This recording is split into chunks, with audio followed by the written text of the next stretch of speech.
बालपणीचे मित्रमैत्रिणी, आजचा अविस्मरणीय दिवस आहे. ऍक्च्युली आता मी स्टेजवर खरंच म्हणजे कधी व्यासपीठ घेतलेलंच नव्हतं. ही पहिलीच वेळ आहे. काही चुका होतील थोडे तुम्ही समजून घ्या. म्हणजे आता मित्र म्हणून मला खरंच स्फूर्ती मिळाली. विक्रम म्हणेल तुम्ही स्टेज गिअरिंग करायला पाहिजे, पुढे आला पाहिजे. ज्यावेळेस असे फाउंडेशनचे कार्यक्रम होतात तेव्हा तुम्ही तयार व्हायला पाहिजे. विक्रमचं आम्हाला काय हे असतं की प्रोत्साहन असतं की बाबा माणसं तयार झाली पाहिजे आपल्या फाउंडेशनमध्ये. तर आजचा हा दिवस अविस्मरणीय आहे. म्हणजे आज दिवस येण्यासाठी बरेच आपल्याला म्हणजे वेळ द्यावा लागला. लोकांना सगळ्या म्हणजे कन्व्हिन्स करावं लागलं की बाबा आपण हे करूया, सगळ्यांनी एकत्र येणं गरजेचं आहे. आज तो दिवस एकदम सार्थक लागला असं वाटायला लागलं. बालपणीच्या अनेक आठवणी म्हणजे उजाळा मिळाला, जाग्या झाल्या. शाळेशी तसं माझं म्हणजे भावनिक सर्व शिक्षकांशी लहानपणापासूनच वडिलांमुळे वडील असल्यामुळं एक शाळेशी नाळ जोडलेली होती. अगदी सर्व गुरुजन वर्गाशी म्हणजे कौटुंबिक असल्यासारखंच मला वाटायचं. म्हणजे मी कधी पण शाळेमध्ये असं यायचो, कधी असं भावनिक वडिलांसारखंच म्हणजे शिक्षकांचं संबंध होते माझे. एक आजचा दिवस खरंच अविस्मरणीय आहे, मी विसरू शकत नाही. मित्रमैत्रिणी कायम त्या इथून पुढच्या आयुष्यात एकमेकांशी संवाद साधतील, एकमेकांची सुखदुःख आपण शेअर करत राहू. येणाऱ्या भविष्यात माझे काय अडचण असतील तरी आपण एकमेकांना मदत त्या निमित्ताने करत राहू. असंच वर्चुअल कार्यक्रम व्हावेत, सर्वजण एकत्र यावेत हीच सदिच्छा. सर्वांचं पुन्हा एकदा आभार, धन्यवाद.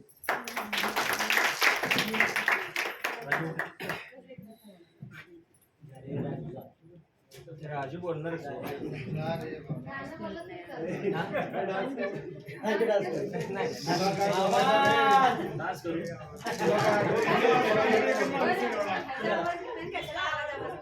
सगळे संपल्यावर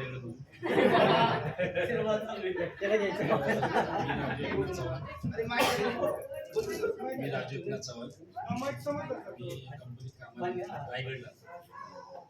आज 24 वर्षानंतर सगळ्यांना बघून आनंद वाटला, खूप आनंद वाटला सगळ्यांना बघून.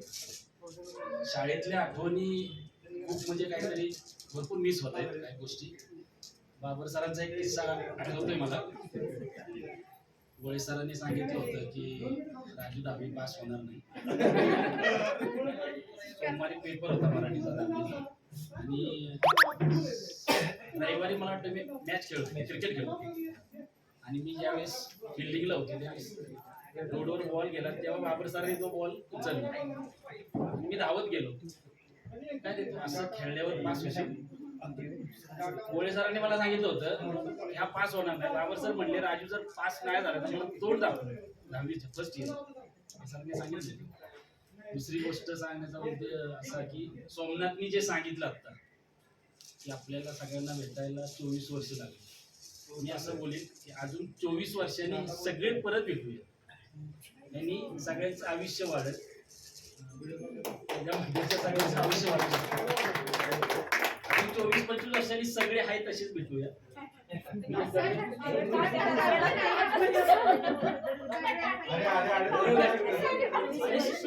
पर्सनली काय होतंय सोमनाथचं बोलणं असं जीवाला लागलं थोडस. नाही खरोखर लागलंय. काय होते बघा 24 वर्ष लागली आपल्याला भेटायला.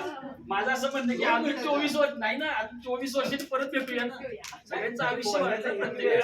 ते सुवर्ण मस्ती वर्ष असेल. हा ते सुवर्ण मस्ती वर्ष असेल. बोला